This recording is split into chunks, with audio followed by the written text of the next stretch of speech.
Welcome to the Whole Story podcast.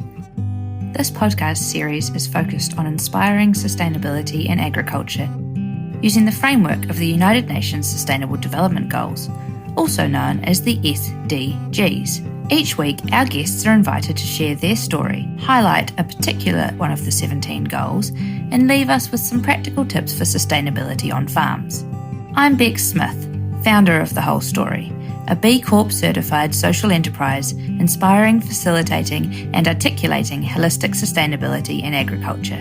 And this podcast has been brought to life in partnership with the incredible team at FMG, who are passionate about partnering with organisations like The Whole Story, so together we can support rural New Zealand. So whatever you're doing while listening to this episode, thanks for choosing us. The best way you can support our mahi is to follow and share the show on whatever app you're listening on, and I hope this episode leaves you inspired and excited about the bigger picture of sustainability in agriculture.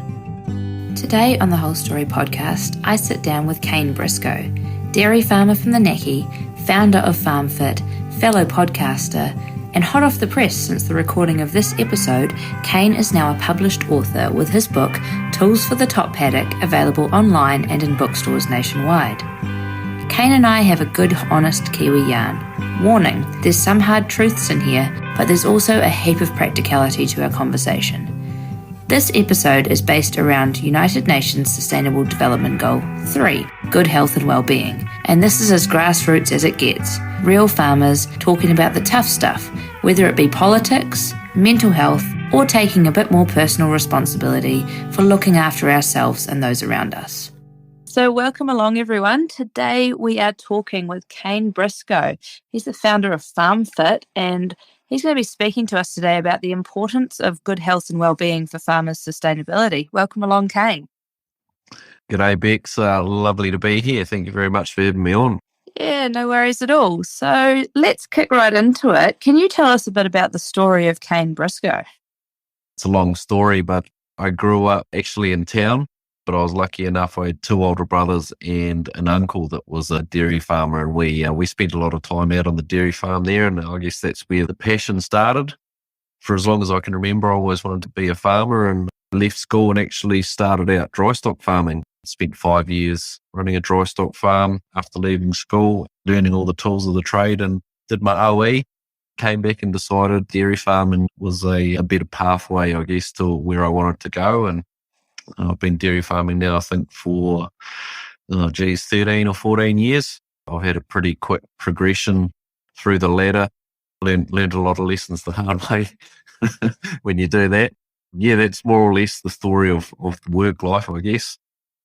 I actually met my wife when I was 22. I came back from my OE after my brother's wedding, and I gate crashed her 21st birthday party. So I met her there. I was that guy that turned up that nobody really knew. Met her there, and a few years later we had our first child, who was now 8, I think, Ali. And we've got, 3 beautiful kids together. The youngest is just 2 years old. My wife, she's a nurse, so we've got very different careers, I guess. I think that's been quite a good thing in a lot of ways. And I've got a really supportive family. My uncle sold his farm probably 10, 15 years ago. So none of us actually own a farm. My parents aren't farmers or anything like that, but my 2 older brothers are still farming. So we've not come from a farming background too much, but we're all really passionate about food production and the agricultural industry in New Zealand. We all share that and try and contribute to that in our own sort of ways. And I guess that's a big part of what FarmFit is, trying to look out for New Zealand farmers, really. Yeah, that's awesome. It's actually amazing how much we've got in common, Kane, because all good relationships start at 21st. That's where my husband and I met each other. I'm actually at a friend's 21st, but same story. And we've also got 3 kids and not from a farming background. So a lot of similarities there along the way. So we better check it over a whiskey one day or something. That sounds like a great idea. This podcast and the work that I do is really based around sustainability. And it's a big word and it's thrown around a lot these days. But what I'd really like to hear is what sustainability actually means to you. Like I quite like the word sustainability, but you're right, it is thrown around a lot these days. We all know the definition, I guess, of being sustainable is being able to do whatever it is you're doing long term or forever without taking away from anything. But something that I really think needs to be added into the conversation around that, we often use that word when we're talking about farm systems, I guess, in agriculture. Is your farm sustainable? Is your food production method sustainable, or whatever it may be? But I actually think on a personal level, I'm really passionate about asking people, is your passion sustainable? Is your workload sustainable? I've met so many farmers that, with the same passion that I had when I was starting out, and they do everything right and they work their ass off and they get to farm ownership, and 5 or 10 years later, they're a different person because they lose their passion.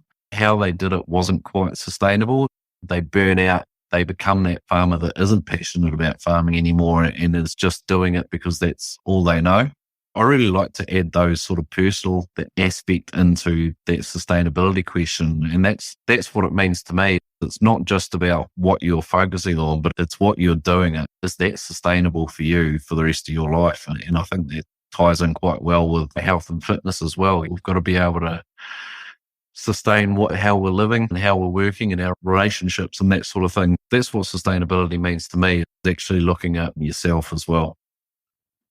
Yeah, definitely. And I think you're so right. It's so important to be able to recognize what you're doing and the energy you're bringing to something. And you can have the best intent in the world, but if you're not able to sustain that energy, and if you're not able to set yourself up in a systems way that actually you're able to sustain that, then it's almost like that energy and that passion's wasted. You don't get to see it to fruition. Yeah, absolutely. And yeah, you're so right with the burnout piece, because you see so many good people work really hard to get somewhere and then they just burn out. They just lose it because they haven't created those sustainable systems in their life from that personal aspect to be able to actually continue on their goals. Yeah, so it is such an important piece of sustainability. And thanks for bringing that up. It was cool. Yeah. So the next question I've got is, it's actually around, I generally ask people what their first link to agriculture is, but you've kind of touched on that. So I'm gonna flip it a little bit, and I'm gonna say, if you weren't going to go farming, and you implied that you always had wanted to go farming, but if you weren't, what would you have been doing? What would Kane Brisco have been doing now? Yeah, good question. When I was a teenager, I discovered a real love of sleep. So farming got quite unattractive for me in my mid-teens, to be fair. I seriously looked at army and the police force. I was probably looking at something along those lines. I think I was quite attracted to the armed forces, something about the discipline and the outdoors and physical nature of it. I don't think I've quite got the patience for a police officer. They have to deal with a lot. That wasn't all that appealing to me, but yeah, I think I probably would have gone down, been in the army or something like that, I'd say. Yeah, and it's interesting that you draw those parallels there, that the being outdoors, the discipline, the hard work. Do you know that to farming, they're actually not that far away from each other, just a different avenue to be able to express that. Yeah, that's right. No, I think as farmers, we have a multitude of skills that we need to call on every day. And I think it would be very similar if you're in the army as well. It's a lot of problem solving and unique situations. And it would be just like milking cows. It's the same thing every day, but every day is also different as well. So I think there is a lot of parallels there. Yeah, no, definitely. That's quite interesting. I don't know a teenager that doesn't like sleep, really. So I don't think you're alone. Yeah. I did not want to be a dairy farmer for about 4 or 5 years. I can promise you that. So how do you cope with that now? Have you found you're not so worried anymore about the lack of sleep or the early morning starts? Yeah, you get used to it. You find ways to appreciate it. I'm really big on getting to see the sunrise every morning now when I can see it. You learn to appreciate the good things about it. You can't dwell on the negatives. Otherwise, it would do your head in. So yeah, just heading towards those things with the right attitude and mindset towards it. I do love a good sleeping, but it's pretty hard to find one these days. Yeah, no, they're few and far between. Once you have kids, they're out the window anyway, really. A lunchtime nap is very rare these days as well. Once you have kids, just a thing of the past. Yeah, that's right. So you touched on there briefly that bit about mindset and that attitude. So that is a really nice segue into the next part of the story, which is, tell us more about your journey into FarmFit and founding that. Yeah, when I think back, FarmFit's been going now for 3 years, but when I think about my life, the seed was planted probably when I was about 18. When I first went farming, moved to a totally new area, and the rugby club I played for decided to have a boxing tournament as a fundraiser in the off season and to get the boys fit. I put my hand up, and there was about 9 of us, I think. We all trained and had this year boxing tournament, and sort of fell in love with the sport. I had a lot of positive, spin-offs for me. I got a lot better at rugby and better at my job as well. I was a lot fitter and more active and started looking after myself better. Really learned a lot about fitness and my body and what it's capable of through that. Ever since I had my first fight, I really wanted to pass on the sport of boxing to other people. It became a dream of mine to actually open a boxing gym. But being a farmer living in a remote place, that was 17 years ago now, never really thought it would come to fruition, but always wanted to do it. Through challenges in farming, I found myself probably 6 or 7 years ago in a mentally in not a good space. Retired from playing rugby, which was my social well-being and my fitness. Lost that. With it, a lot of my mental clarity and positivity went as well. And over the course of probably 3 years, I battled through that and got myself right. And I actually used boxing. I actually started training and had another boxing fight at the age of, I think it was 29, I must have been, something like that. Might have even been 30. And I just used that as a tool to start looking after myself again, mentally and physically. Once I'd got myself right and got the farm running right, I sort of looked around me at my local community and thought, instead of waiting for the government to come and do something for us to improve the services and to fix this all up, mentally and physically, I thought, what can I offer the world? I was too far out of town and didn't quite have enough time to commit to opening a boxing gym or anything like that. But I still have a lot of knowledge about fitness and the body. Obviously understand how farmers it's a physically demanding job and mentally demanding, but I've got a good understanding of our time constraints and what we, all the things we need to be physically fit for farming. So yeah, it just all came together. Yeah, just put it out to the local community that I was going to be doing a couple of sessions a week for fitness, and if anyone wanted to join me, they could come along. And that's literally how it started on my driveway with a few neighbours. It just grew into something way bigger than I was anticipating, basically. That's awesome. I love the mentality there around not waiting for someone like government, for example, to come in and save you or to save us. It's actually about taking that position of how can we actually be a part of the solution and how can we use our unique skill sets to actually take the opportunity to lead something for ourselves. And I think that cross applies to so many different things we're seeing and challenges we face in agriculture. So I think it was a really nice way of framing that up. Yeah, at the end, there were so many reasons to start FarmFit and very little reasons not to do it. And one of the other reasons was actually just seeing people, I guess on social media, on Facebook comments and whatnot, literally waiting and begging for the government to come and save their life, basically, and turn their life around for the better. And being a practical sort of a fella, I think the services we have, a lot of them are the ambulance at the bottom of the cliff. There's actually nothing stopping us as individuals building our own fence up the top of that cliff. So it's a little bit harder to fall off. And it's really that simple, taking a little bit of personal responsibility. And that can be applied to many aspects in life. But I think particularly your own mental and physical health, there are things you can do to help yourself. So yeah, part of starting FarmFit was just getting pissed off with a lot of people saying, seeing that and having that attitude. And it's like, no, you got to start the journey yourself. It's got to be self-driven, because you know your body and your mind better than anyone else in the world, really. The answers are there. You just got to find them within yourself. I think it's really empowering having someone like yourself. You're out there every day farming. So as you say, it's a physically demanding job, but you do actually need to work on your fitness as well. And the same way that I don't think many outsiders perhaps can see, we're outdoors, we're working with animals. You'd think it's the recipe for really good mental health outcomes, but actually there's a whole lot of other stuff and challenges that we face that actually someone like yourself in that position knows those challenges, lives those challenges, and therefore, is in such a great position to be able to help people take ownership of that and put the right tools in place to be able to work through that. Yeah, definitely. At the end of the day, I often use the All Blacks or professional rugby players as a bit of an analogy. If you're getting paid to play rugby, it's just an expectation that you go to the gym in the off season, you get fit, you maintain your fitness at least, and you get stronger, ready for the next season. I think we forget as farmers, we all get paid to do a job. I don't know whether it's just me, but like I feel I have an expectation to turn up to my job and be at the best that I can be. And that means that I do have to have a certain level of fitness and strength, and I've got to be able to make good, positive decisions, be a good person to work around and do the right thing by the cows. For me, we're professional farmers, and I think we sort of forget that a little bit sometimes, that it's just a requirement of the job that we should turn up being able to do it to the best of our ability.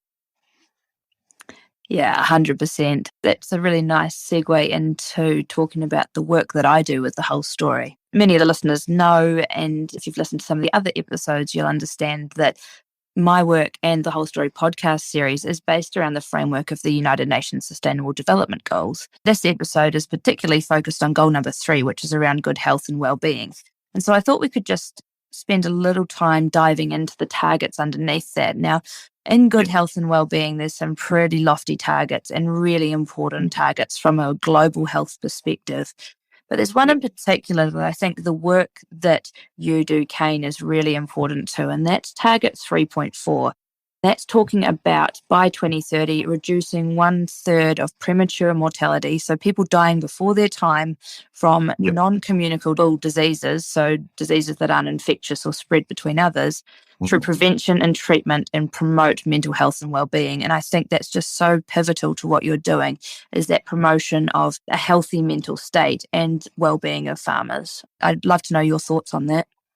Yeah, 100%. When you look around, I'm a big believer that our physical and mental health are really intertwined. They go hand in hand generally. One supports the other. And when you get both in sync, you get a really productive, creative, happy human being that, generally does a lot of good things in the world. There was another one in there around, drug abuse and substance abuse and that sort of thing. And I just think those sorts of things are optional in life. I'm really passionate about getting people to pick the right option, if that makes sense. There's a lot of cards you get dealt in life that are non-negotiables.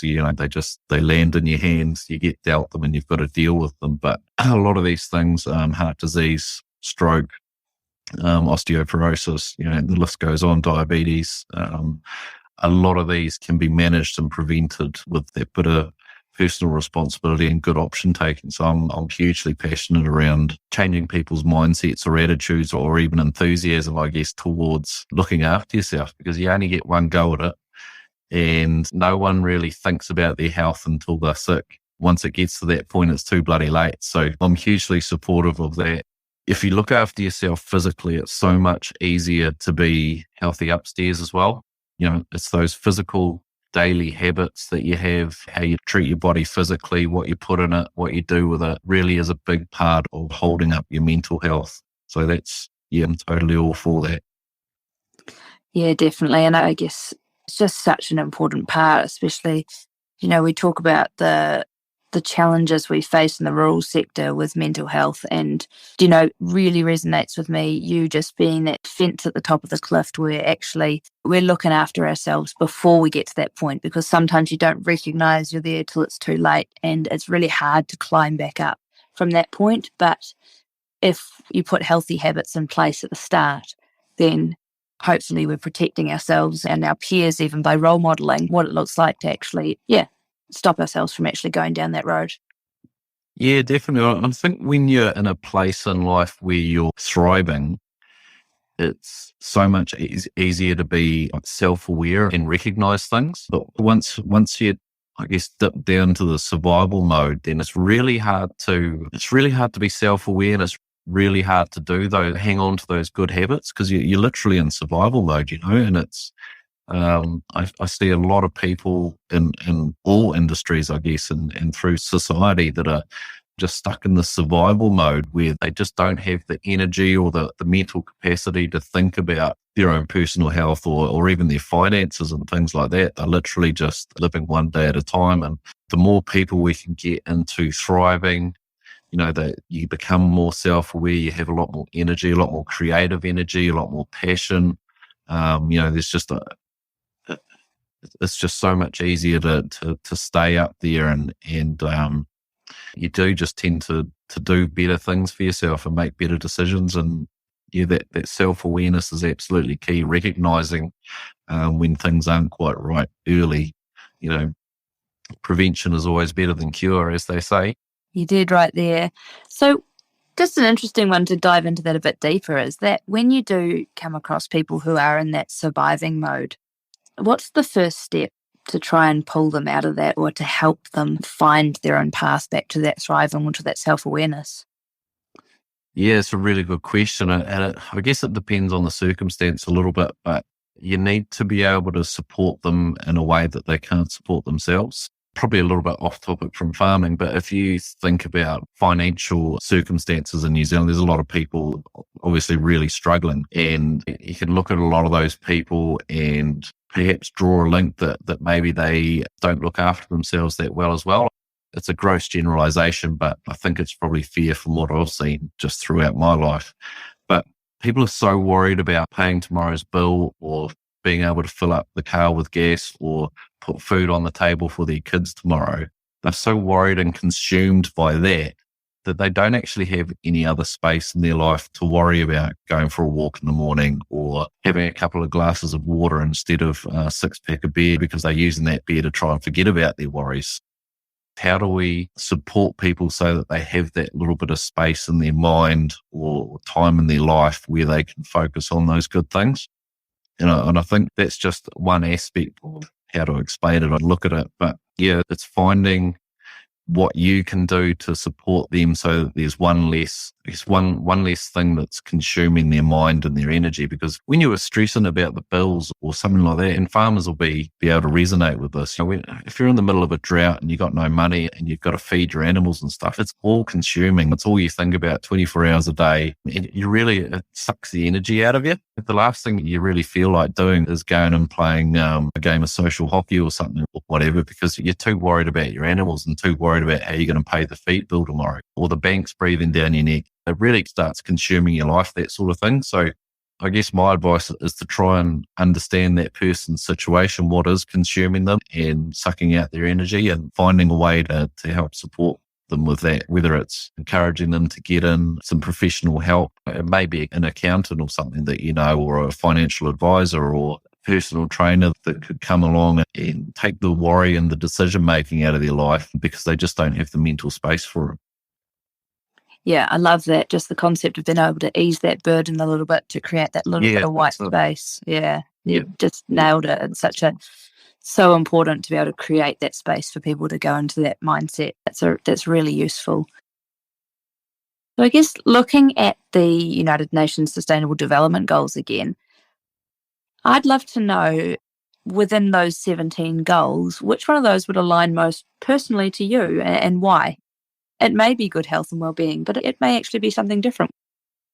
To me, it is that health and well-being, because like I've said, if you can get a population that's thriving, people that are thriving are so good at solving problems. And as you well know, there's a lot of problems out there that need solving. We've never had it better in most ways, yet we seem to be struggling more mentally and physically. And it pisses me off in a way, because I'm like, we're so awesome. We've got an incredible mind. We've got an incredible body that can do amazing things.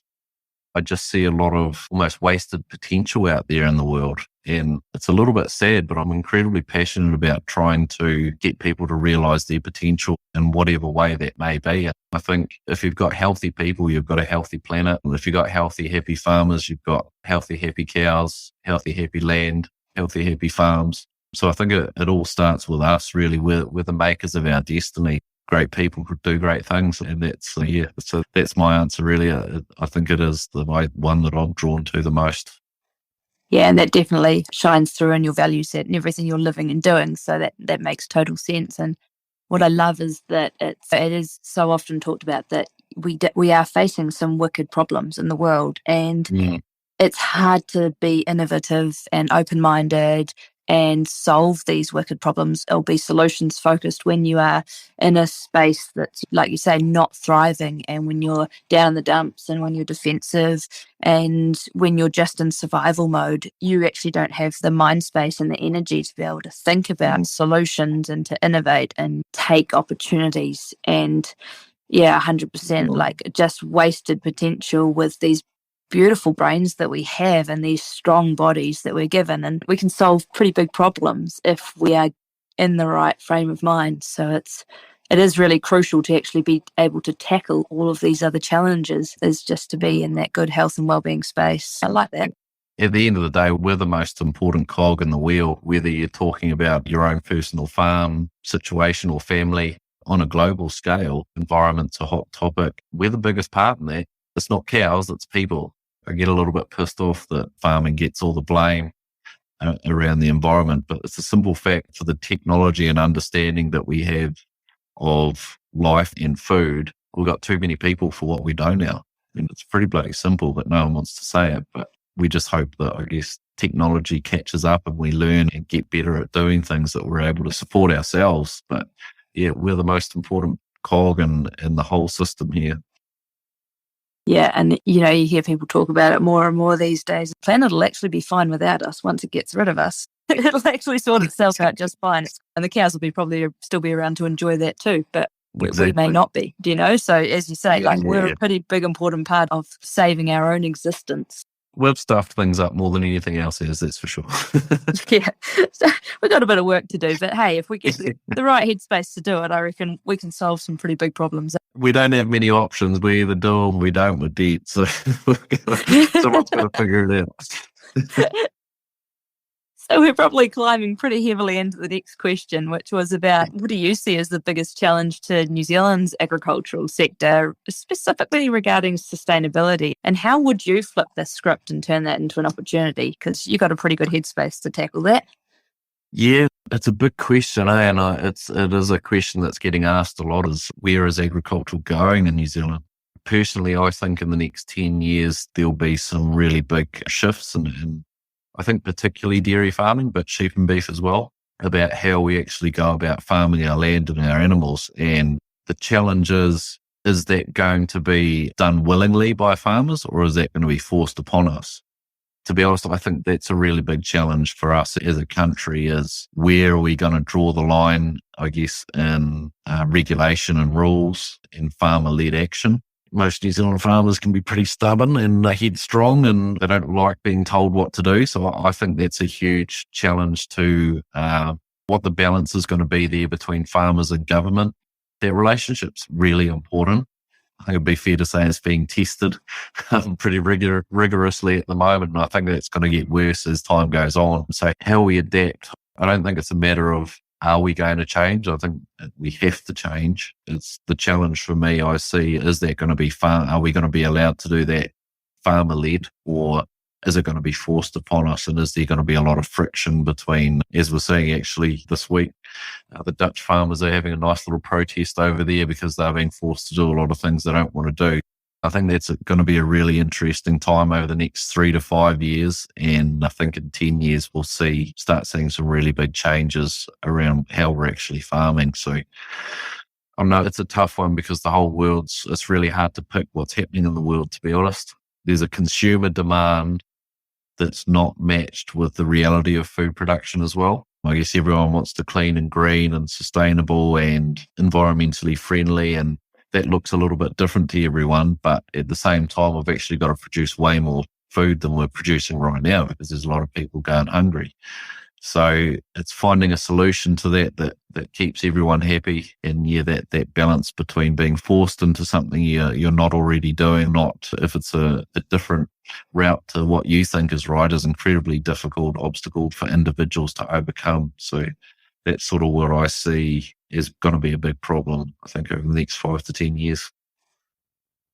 Yeah, so are you seeing a lot of, do you think, opportunities for that farmer-led solution space, or for that space of a consumer-farmer understanding, like bridging that gap in understanding?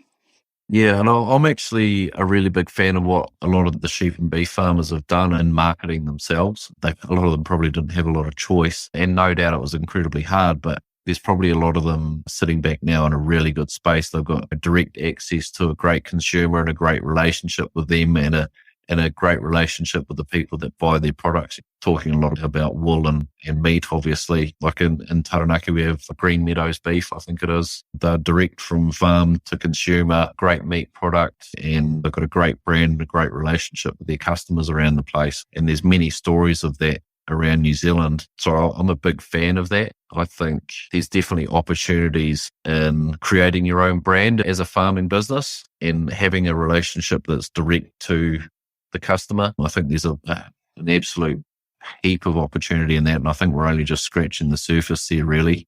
I see in the future that becoming much more of a norm. And it's a little bit harder, I guess, with dairy farming, that we've got this big dairy giant in Fonterra that does a great job and I think is heading on a really good direction. But I think the way that the world's going a little bit, I think there will be a lot more, I guess, direct farm sales of dairy products or smaller dairy companies that are willing to do that niche product or a bit more traceability or that, a lot of people just have a genuine interest in knowing where their foods come from, and hearing the story behind that's really important too. And us farmers have to get way better at telling our story and being proud of it. There's a lot of farmers in New Zealand, and if we all, I guess, told our story a little bit better, there's a lot of voices that will actually come up, and that would drown out a lot of the bull that goes against us, in all honesty. So I think we've got to be a bit more open to doing that. Yeah, I agree. I mean, you've only got to look over at the States and see their direct-to-consumer meat product and the Instagram people I follow and everything. Like, it's just next level over there, and they're really shining a light on that trend and how it's coming. And as you say, it's New Zealanders, we're such a humble bunch, and we're not very good at standing ourselves up and saying what we're proud of. It's interesting you mentioned like some of those Instagram accounts from, even farmers in America or England. They have a huge following. And it really says something about getting people in behind agriculture. And something I've touched on a bit in the past is, the rural-urban divide. And I think a lot of urban people, they just don't know us. They don't know us anymore. They don't know our story. They don't know what we do. So I think in part of getting the country behind farming again is actually, we've got to tell them what we're doing and how we're doing it. And it's not leaving it up to Fonterra to do it, or Dairy NZ or Beef and Lamb. They want to hear from real people with a real face, with a real story. And a lot of these farms have great stories behind them. Been in families for 5 or 6 generations and got some great stories about what's happened on that place. That's what people in town want to hear about. They want to hear how good it is and how hard it is and what we go through to put food on their table, and do it in a way that's not, we don't want to thank you. We just want you to understand. And I think that's really important. And part of that storytelling is we don't want to pat on the back all the time. We just want you to understand and have a relationship with us and talk to us again. Yeah. We need to stand up and introduce ourselves. I think you don't connect to a brand through the packaging or through a plastic bottle of milk or through meat that you pick up off the shelf in a supermarket. But as you say, if you follow these people on Instagram and the massive amount of following and the merchandise they produce, and people in the middle of cities in New York are wearing these farm merchandise, T-shirts and stuff, and they're proud to be connected with these farms out in the land. And I think it's something we need to be aware of that's happening in the world. And what they are probably role modelling well for us is actually how they tell their story to the people that connect with their brands. Absolutely. Like, how good would it be? Like, I've been to Auckland probably more in the last 3 years that I've been there my whole life, but how good would it be to be walking through Auckland and see a cow on a bloody hoodie, Like, it would be magic as a farmer. I'm picking on Auckland here, but we all know why. To feel like you're welcome there, that people like what you do, it would just be magic, I reckon. Yeah, it would. And I know I've got a friend in the States she's been on a big thing at the moment. Everyone's wearing Yellowstone merchandise or supporting Yellowstone Ranch. And she's, hey, here, guys, have some real farm merchandise. These are all farmers out in your own country. And she set up a website, actually stocks merchandise from a whole lot of different ranches over there. And she's selling out like flat sticks because people are, ranching's cool and they're wanting to actually represent real ranches in the towns. And I think that's so magic to be a part of that bridge. And I think that, there's a whole heap of really cool things happening in the world if you just take a step back and have a look at what opportunities people are finding to connect with consumers and share their brand story. Definitely. You've got to be open to seeing it, I think. You got to be open to seeing it. And yeah, we're a little bit behind the times, because if you think back 50 years ago, then everyone in New Zealand knew a farm or stayed on a farm. But yeah, we're still stuck with that mindset back then from 50 years ago. But yeah, we need to keep up with the play and change it. And we're half the solution in bridging that divide and changing the food production system or meeting the consumers what they want. We've got to take ownership of that part of it, that responsibility. So yeah, it's going to be fun to see over the next 5 or 10 years some more Kiwi farmers telling their story out there. It sure is. So coming a bit closer to home than 5 to 10 years out, I guess what I'd like to know, and I'm sure many people listening would like to know, is what's coming up next for the next 12 months for Kane? Because I hear there's some pretty exciting news on the horizon for FarmFit anyway. Yeah, I mean, in a month's time, I've got my very own book being released to the general public. Over the last 7 months, really, or probably even 8 months, that's been a massive focus of my time and energy, putting that together and working through that process. And you're pretty excited, a bit nervous to get that out to the public. But yeah, definitely the next 6 months, there'll be a lot of things around that. I'm not big on promoting things, but I guess I've got to promote it a little bit. And yeah, I'm excited to see what sort of opportunities come off the back of it, the response from people. And I did it to try and help some more people and reach an audience in a different sort of a long form, a little bit more personal way, I guess. I don't have too many plans, in all honesty, apart from that. We've just moved to a new farm, so there's a lot of work to do there and get that up and running how I want it. But yeah, the book's a pretty big once in a lifetime sort of a thing. So there'd be a fair bit of energy put into getting that out to people. And yeah, I guess the more people that read it, the more people will get some value out of it, mate. Congratulations, man. That is epic. That's not a small undertaking. And I think, yeah, well done. That is awesome. And I really look forward to having a read. I'm going to get my hands on a signed copy, actually. I'm going to hit you up. And we'll sort some out. Yeah, I reckon that's going to be, I can't wait to have a look. And I know that, the ability for that to actually extend the good work that you do and to be able to positively impact more people, as you say, to get that wider audience impacted. Good on you for actually putting in that hard mahi to get that across the line, because that is not easy. Yeah, it's not easy. No, it's not easy. It's actually a really, it was a great process, but it was also really draining as well. And it does take a lot of energy to put something like that together, but you don't know until you do it, I guess. I was pretty naive to maybe when I said yes to doing it and what it actually took. But yeah, I'm really, really excited to get it out there and I guess finish the process off from starting it to getting it out to the public. Will be good to get that done. And yeah, look forward to a review from you. Hard out. I'll give you one of those. You'll hope it's a good one though, eh? I'll take the good with the bad, mate. It can't all be good. Awesome. You're a practical kind of fella, so I guess we'll end this on a practical note, because I like to keep it really tangible for farmers out there. Yep.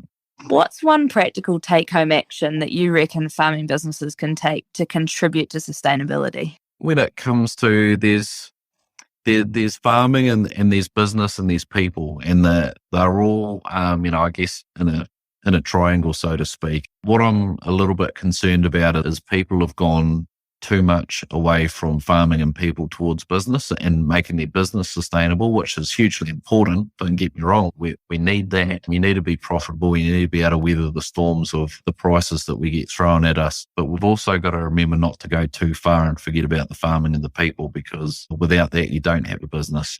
Without the people, you don't have anyone running your farm. So I think it's super important that we make sure we have a really good balance between those three things. Do a good job on your farm, make sure your business is running well, and really look after your people, because that's a really big threat to our industry here in New Zealand is we need people to get up and milk the cows. They don't do it themselves, unfortunately, yet, unless you've got a spare few mil to chuck some robots in. But even then, they need people managing them too. If there's no one to milk, the cows don't get milked. And if the cows don't get milked, food doesn't go on the table. Yeah, I would say making sure your balance between those three things is in a healthy spot in the middle, where it's not too much one way, would be my advice.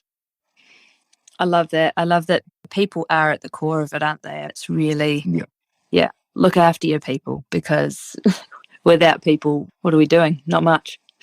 Exactly. Yeah, that's right. We've got to look after ourselves and look after the people around us. And for a lot of people, if you're a farm owner or a share milker with a team, it's treating them like people, not just workers. You see them as a person first, rather than a cow milker or a capsule or a hill runner, so to speak. It's actually seeing the person that's standing next to you, not their job title.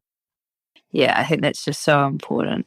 Oh, well, I'd love to just say a real massive thank you for this chat, Kane. I've really enjoyed it. And, you've been so generous with your time, but also with your thoughts on a whole range of different topics. And also thank you for the hard work you're doing, because really it's so important to not just our sector, but, Aotearoa New Zealand, that, someone out there is building fences at the top of the cliff. And there are many people doing good work in this space, but I just think FarmFit's so crucial to our rural sector and, the health and wellbeing of farmers in New Zealand. So thank you so much.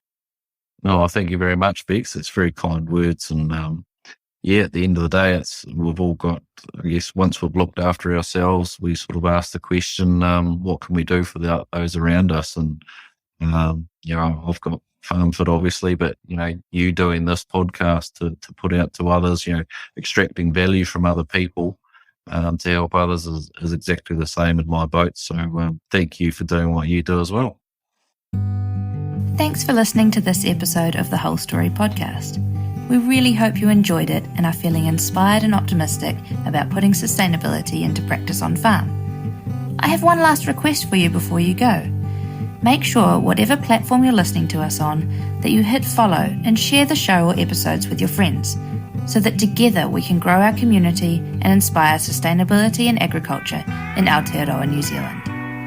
And thanks again to FMG for partnering with The Whole Story, so that we could bring this podcast to life for you all to enjoy. Catch you next time.